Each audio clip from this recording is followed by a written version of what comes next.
So Kim Kardashian, one of the Paris robbers is a deaf man who is actually being accused as the ringleader in that robbery where she was tied up in Paris and they took all of her jewelry. Yep. They actually they targeted her for $10 million in jewelry at the time, and it was a whole big thing. So this man is a 60-year-old man. He is known as Old Omar, and he what?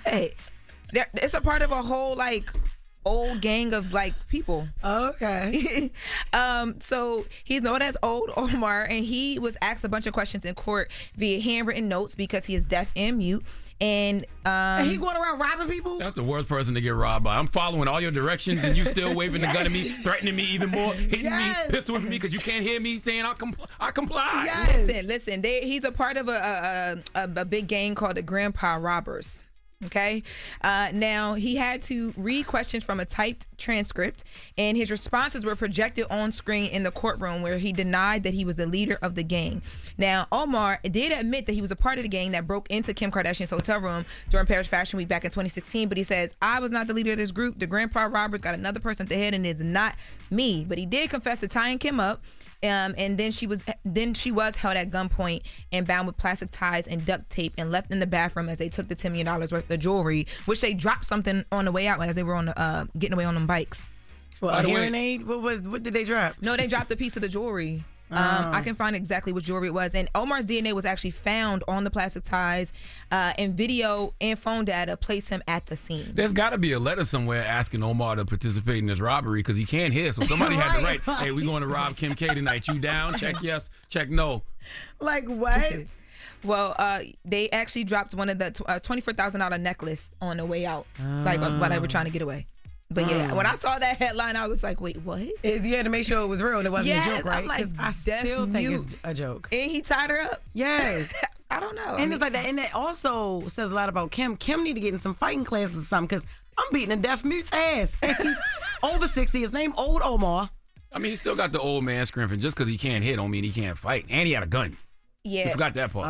Yeah, she was held at gunpoint, and they're supposed to be notorious robbers, so they do this. One of them passed away actually before the trial started. Well, I mean, perfect time to die. Look, if I know I'm going to prison for the rest of my life. And are they doing this because they are old and they're on their way out? I don't know their intention, and you know what I mean. If they feel like this is their purpose in life, or if it's just because they own they're on their way out. Well, reach out, Lauren. I'll find the home where they are. Call the man can't hit nobody. The source is deaf, Jess. Wait, I want to get to this before we have to wrap. So Nick Cannon, today an episode aired of Rape. If it got to do with his music, I'm going deaf. That's what I was going to say. I'm about to be deaf right now. Bottle and Nick Cannon. Nick Cannon was on Tea Time with Raven and Miranda, which is... Bottle will wash Nick Cannon in the verses. Now you playing. He better. Yeah, Bottle will wash Nick Cannon in the verses. She found out who Bottle is and just won't leave him alone. Because. All right.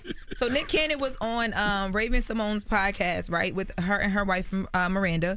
And he actually revealed that he has a $10 million policy on his testicles. He says, I'm going deaf. I had enough. The father of 12 said that he took out a pricey insurance policy on his testicles back in 2024. And we have, just take a listen. So you took out a $10 million insurance policy on your... Well, see, that's the thing. I personally, someone else took the insurance policy out on them. Funny enough, I mean, it started off like, this would be a good joke, but we really went through with it. Dr. Squatch, who is they're known for manscaping and all that stuff. They were like, a lot of celebrity women are insuring their legs in case something goes wrong. Heidi Klum. Yeah. And they were like, well, what's your most valuable asset, Nick? I was like, my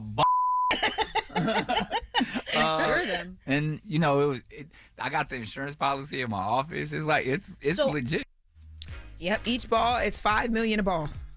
Clowned him. All right, so look, anyway, going back to old ass Omar. Look, right? My thing is is it still considered snitching if he can't tell?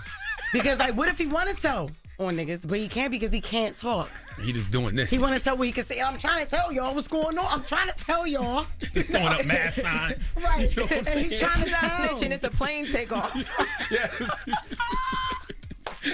Yo, I just wanted to know.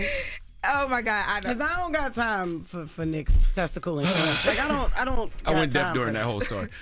We got the People's Mix. Thank you, Lauren, for the You're latest. welcome. You're welcome. Yeah. We got the People's Choice Mix coming up next. NB hasn't been here all morning, but you're going to hear him talking for the next 20 minutes. So stupid. It's the world's most dangerous morning show, The Breakfast Club. You're checking out The Breakfast Club. Wake that ass up. Early in the morning. The Breakfast Club.